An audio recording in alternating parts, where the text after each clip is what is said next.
იზოლაცია და მხოლოდ იზოლაცია. ახლა რადიკალების ერთადერთი გზა და საზრუნავი საქართველოს ჩიხში მოქცევაა, საიდანაც გამოსვლას და დემოკრატიული გზით სვლას ვეღარ შეძლებს. ებრძვიან ყველას, ვინც საქართველოს და ქართველი ხალხის მიერ არჩეულ ხელისუფლებას სტუმრობს. ამიტომაც აღმოჩნდა ეუთოს გენერალური მდივანი ქართული რადიკალური ოპოზიციის თავდასხმის ობიექტი. გენმდივანმა შეხვედრები გამართა ხელისუფლების უმაღლეს პირებთან. ეს კი პირდაპირ ნიშნავს იმ პოლიტიკის აღიარებას და მხარდაჭერას, რომელსაც ქართული ოცნება განსაზღვრავს. ფაქტია, უმაღლესი რანგის სტუმარი რადიკალებისთვის მისაღები მხოლოდ და მხოლოდ იმ შემთხვევაში იქნებოდა, თუ ხელისუფლებას არ შეხვდებოდა, მხოლოდ ოპოზიციას ეახლებოდა და რადიკალების ფანჩატურიდან დაუქნევდა თითს მართლ პარტიას. კოლექტიურმა ნაცმოძრაობამ გენერალური მდივნისთვის ბოიკოტის გამოცხადებაც კი სცადა, მაგრამ პოზიცია რამდენიმე საათშივე შეიცვალა. ესეც სხვაზე დამოკიდებულების კლასიკური ნიმუშია. პატრონებმა გადაუწყვიტეს და უბრძანეს, რომ უნდა მივიდნენ და შეხვდნენ სტუმარს. უპრინციპოების რიგიც დადგა შესაბამისად რონდელის ფონდის შენობაში, სადაც ეუთოს გენერალური მდივანი მათთან შესახვედრად იმყოფებოდა. ნახეთ ჩვენნახვიჩია სპეციალური რეპორტაჟი. Stability here in Georgia is vital. სტაბილურობა საქართველოში არის სასიცოცხლოდ მნიშვნელოვანი როგორც ქართველი ხალხისათვის, ასევე მთლიანად რეგიონის ინტერესებისათვის, უსაფრთხოებისა და სტაბილურობის დამყარებისთვის. Working together. ეს იყო უმნიშვნელოვანესი აღიარება იმ პოლიტიკის, რასაც საქართველოს ხელისუფლება მიყვება და რასაც უდიდესი წინააღმდეგობა აქვს ქვეყნის შიდა რადიკალებისგანაც და გარეთ მათი მოკავშირეებისგანაც. ამ ვიზიტით დაზარალდნენ რადიკალები, თუმცა სარგებელი მიიღო საქართველომ, რომელიც უკვე მეოთხე წელია ომის და მშვიდობის ზღვარზე დადის და საკუთარი ძალებით ცდილობს მშვიდობის და სტაბილურობის შენარჩუნებას. ეუთოს გენერალური მდივნის ვიზიტი ჩვენთვის იყო, რა თქმა უნდა, ძალიან მნიშვნელოვანი, ზოგადად ეუთოსთან თანამშრომლობა არის ჩვენი ქვეყნისთვის ძალიან მნიშვნელოვანი, მათ შორის პირველ რიგში იმის გამო, რომ მთავარი საკითხი, რის გარშემოც მუშაობს ეუთო, ეს არის სწორედ მშვიდობის, უსაფრთხოების უზრუნველყოფა მთლიანად ფართო რეგიონში. რა თქმა უნდა, ეუთოს გენერალური მდივნის განცხადებასაც და ზოგადად ვიზიტსაც რადიკალური ოპოზიციისთვის ცივი შხაპის ეფექტი ჰქონდა. და საერთოდ არ იყო გასაკვირი, რომ მათმა გამხმოვანებელმა კონგრესმენმა ჯო ვილსონმა ჯერ კიდევ საქართველოში ჩამოსვლამდე მიმართა წერილით ეუთოს გენერალურ მდივანს, რომ ვიზიტი გადაედო, რადგან მისი თქმით ეს ქართული ოცნების მხარდაჭერად იქნებოდა აღქმული. ყველაფერს აკეთებენ, ისტერიამდე მიდიან და თავის პატრონებს, რომლებიც უცხოეთიდან მათ მხარს უჭერენ, მაქსიმალურად რთავენ იმ პროცესებში, რომ გარკვეულ ვიზიტებს ხელი შეეშალოს, თუმცა ეს მცდელობა მორიგჯერზე მათი მხრიდან აღმოჩნდა წარუმატებელი, გამომდინარე იქიდან, რომ ამით კიდევ ერთხელ ხაზი გაესვა ეუთოსა და საქართველოს შორის პარტნიორული ურთიერთობების მნიშვნელობას. პასუხად ფერიდონ სინირლიოღლუ არათუ ჩამოვიდა საქართველოში, არამედ უმაღლესი დონის შეხვედრებიც გამართა. საქართველოს პრემიერ-მინისტრთან, პარლამენტის თავმჯდომარესთან, პრეზიდენტთან, საგარეო საქმეთა და შერიგების მინისტრებთან.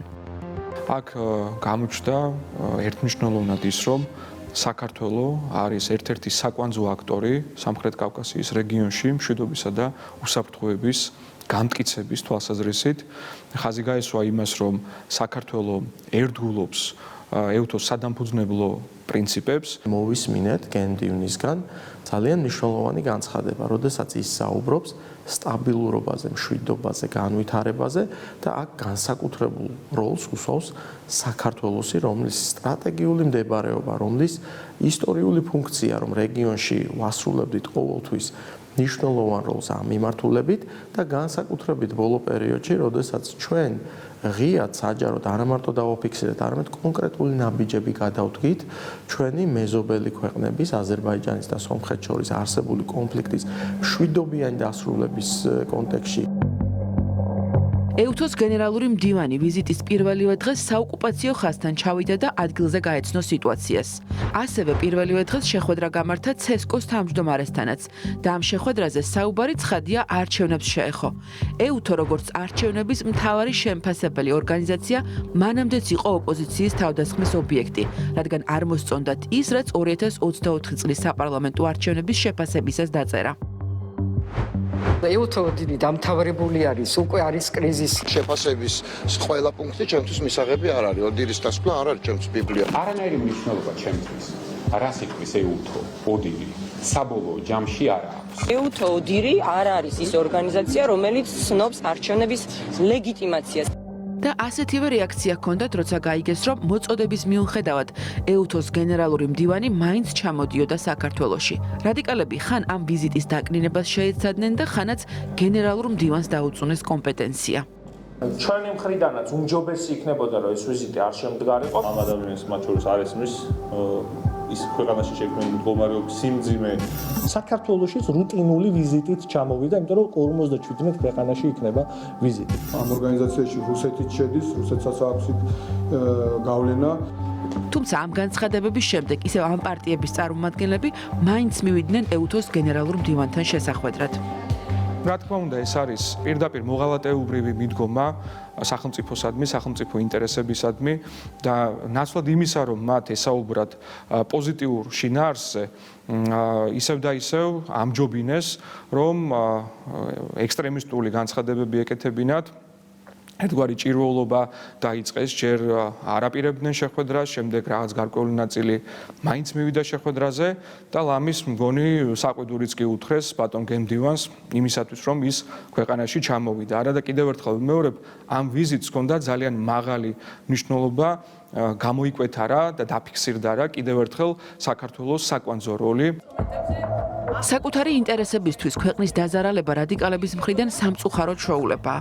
ასე შეეცადნენ ცოტა ხნის წინ მოწოდებებით და ბულინგით ჩაეშალათ ეუთოს საპარლამენტო ასამბლეის პრეზიდენტის ვიზიტი.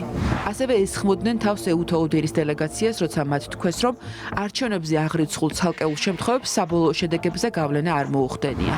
და ასევე შეეცადნენ ახლა ჩაეშალათ ეუთოს გენერალური მდივნის მნიშვნელოვანი ვიზიტი საქართველოში. თუმცა გარემოებებმა აჩვენა, რომ წინა პერიოდისგან განსხვავებით რადიკალების და მათი მოკავშირეების მცდელობები ნელ-ნელა ძალას და გავლენას კარგავს.